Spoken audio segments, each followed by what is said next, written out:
नमस्कार दोस्तों, आपका स्वागत है माँ टीवी पर। चाइनीज बहू। चाइनीज बहू हमारी याद तो है ना आपको? भूले तो नहीं ना? हाँ भाई, थोड़ी देर में ही सही, लेकिन चाइनीज बहू की कहानी आ ही गई। क्या हो रहा है ये देश में? चाइना ने तो आतंक ही मचा रखा है। अरे क्या हो गया? क्यों चाइना को कोसता रहता है? भूल मत, तेरी ससुराल चाइना की ही है। हाँ माँ, पर ये देखना, लड़ाई झगड़े, ये बीमारी, ऊपर से ये देश कितना चालाक है।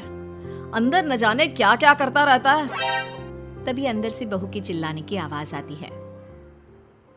अरे क्या हो गया बहू, क्यों चिल्ला रही है? माँ जी, ये देखिए, ये रूस ने यूक्रेन की हालत क्या कर दी है। ऊपर से चाइना में डर बड़ा लॉकडाउन लग गया है। माँ जी, अब क्या किया जाए?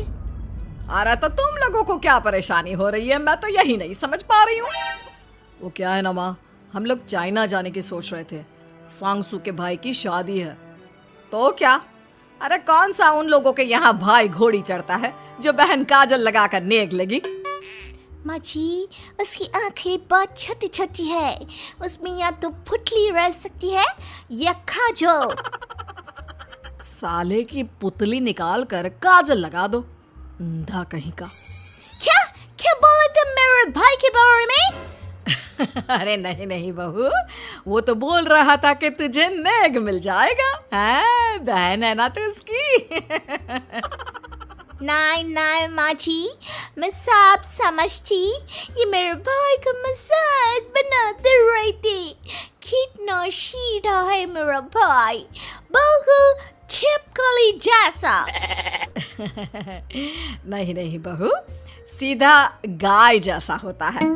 सही पकड़े हैं माँ जी। हाँ, तो मेरे भाई की शादी है, मैं चाइना जरूर जाऊंगी। तभी एक पड़ोसन आ जाती है। अरे नहीं नहीं बहू, तू कहीं ना जा, हम लोगों का मन कैसे लगेगा तेरे बिना। ले बहू, तेरे भाई के लिए ये शॉल रख ले, हमारी तरफ से गिफ्ट कर देना। अरे सब कितने अच्छे हैं।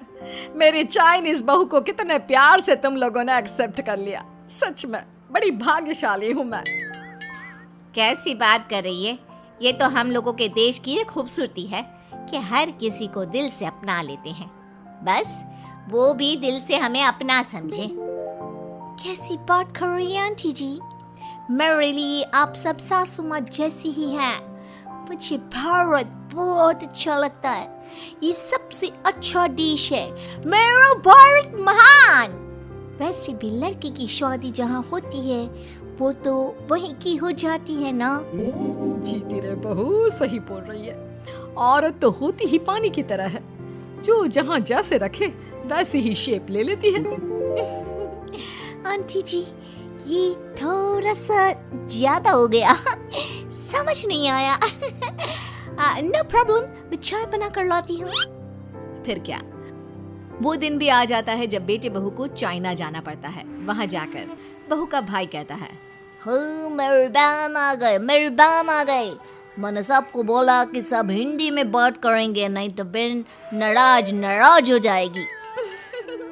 थैंक्स बॉय, हिंदी मेरी भाषा है। अब मुझे उसी में बात करना अच्छा लगता है। आपने जीजा जी से मिलो। ओ बहन, तुम अंदर चलो।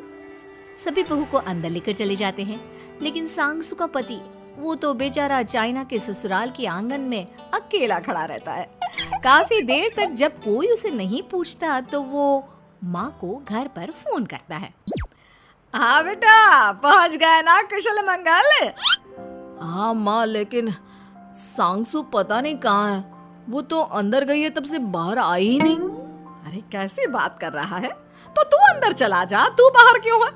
अरे दामाद है तू वहाँ का, उन लोगों ने तुझे बिठाया, चाय पानी कुछ नहीं पूछा? नहीं ना माँ। तभी सामने से सांगसू आती है। क्यों आप अभी तक तैयार नहीं हुए? और ये बैग लेकर क्यों कमरे से बाहर आए? इसे वहीं रख देते। कमरा? कौन सा कमरा? अरे कैसी बात कर रही हो? जब से तुम अंदर गई हो मैं बाहर ही तो खड़ा हूँ। बहू को बहुत हैरानी होती है और गुस्सा भी आता है। तभी उसका भाई और माँ आ जाते हैं। और सांशु अंदर खाना लग गया है। पहले ये बताओ कि मेरे पति को किसी ने खाना या पानी क्यों नहीं पूछा? वो भारत से ससुराल पहली बार आया है, वो भी मेरे कहने पर। उनकी इज्जत क्यों नहीं की? देख बेटी, तूने जबरदस्ती जिद में शादी की थी तो हम लोगों ने कर दी, लेकिन अब तुम ये सोचो, पूरी चाइना में मैं इस इंडियन को अपना दामाद बताऊं? So sorry. हाँ संगसू, और तुम भी चुप रहना, नहीं तो वो लोग मेरी शादी तोड़ देंगे। ओह, ऐसी बात है। कोई बात नहीं, मैं बाहर होटल में रह लेता हूँ, तुम वही करो जो ये लोग चाहते हैं। कैसी बात कर रहे हो? शादी के बाद पति जैसा भी हो, जो भी हो, पति होता है। वैसे भी तुम्हारे पूरे परिवार ने, सबने बिना सोचे मेरा साथ दिया, मुझे एक्सेप्ट किया, प्यार किया। मैं अपने देश में आपको अकेला कैसे छोड़ सकती हूँ? ये हिंदी फिल्म का ड्रामा बंद करो, मैं अब ये बर्दाश्त नहीं करूँगी। चुपचाप अंदर चलो, नहीं तो ये शादी वादी यहीं खत्म करके इसे अकेले ही इंडिया जाना पड़ेगा। कैसी बात कर रही हो माँ? ये मेरे पति हैं। नहीं था, हम लोगों ने यहाँ वकील को बुला लिया है, जिसके बाद अब तेरा तलाक करा के हम यहाँ के चाइनीज लड़के से तेरी शादी करा देंगे। अरे कैसी बात कर रहे हो? हम तो यहाँ तुम्हारी शादी के लिए आए थे। नहीं, मैं सांगसू के बिना नहीं रह सकता हूँ। हाई वोल्टेज ड्रामा होने के बाद से ही सारा माहौल खराब हो जाता है कि तभी एक लड़की आती है। मैंने सारा इंतजाम कर दिया है, सांगसू की शादी का मंडप परसों लग जाएगा, तब तक इसके पति को कमरे में बंद कर देते हैं। सभी सांगसू के पति का हाथ बांधकर उसे कमरे में बंद कर देते हैं। ये क्या कानूनी है? हम लोग मेरे पति के साथ ऐसा नहीं कर सकते हैं। मैं किसी से शादी नहीं करूंगी, ये साफ बात है। पहले मैं अपनी शादी करूं, फिर तेरी भी शादी करवा दूंगा। सब कुछ तय हो जाता है, भाई की शादी हो जाती है। फिर वो दिन भी आ जाता है जब सांगसू की शादी वो लोग जबरदस्ती करने के लिए उसे मंडप पर ले जाते हैं। ऐसा मत करो, ये मेरी बीवी है। मैं किसी से शादी नहीं करूंगी। कैसे नहीं करेगी शादी? शादी तो तेरा बाप भी करेगा। हो, मैं करूंगा शादी।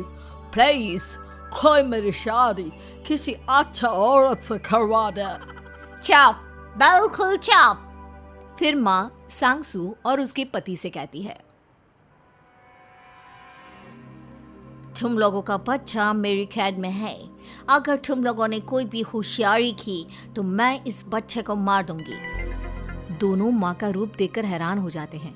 बच्चे की खातिर दोनों शांत हो जाते हैं और शादी की रस्में शुरू हो जाती है कि तभी सांगसू की सास पुलिस के साथ आ जाती है। माँ, ससुर माँ आ गई, मेरी माँ आ गई। माँ प्लीज हम लोगों को बचाकर वापस ले चलो। पुलिस सभी को गिरफ्तार कर लेती है। बेटी के बच्चे को मारने की धमकी तो कोई चुड़ैल ही दे सकती है। अरे तो ये चुड़ैल ही तो है। ये सही बोल रहे हैं, ये औरत किसी चुड़ैल से कम नहीं है। तभी उन लोगों का बच्चा भी आकर सांगसू के गले लग जाता है। माँ, तू सही समय पर आ गई, लेकिन तुझे कैसे पता चला कि यहाँ ये सब हो रहा है? बेटा, ये चाइनीज लोग ना होते ही धोखेबाज हैं। इन लोगों पर मुझे भरोसा नहीं था, इसलिए मैंने तेरे फोन को हमेशा के लिए मेरे फोन से अटैच कर दिया था, जिससे तेरे आसपास होने वाली सारी बात मैं सुनती रहूं। उस दिन भी मेरी तेरी बात हो रही थी तो तेरा फोन ऑन था, मैं सब समझ गई थी। मुझे माफ कर दो। नहीं, बिल्कुल नहीं। चलिए माँ जी, इंडिया वापस चलते हैं। आज के बाद मैं यहाँ कभी नहीं आऊंगी।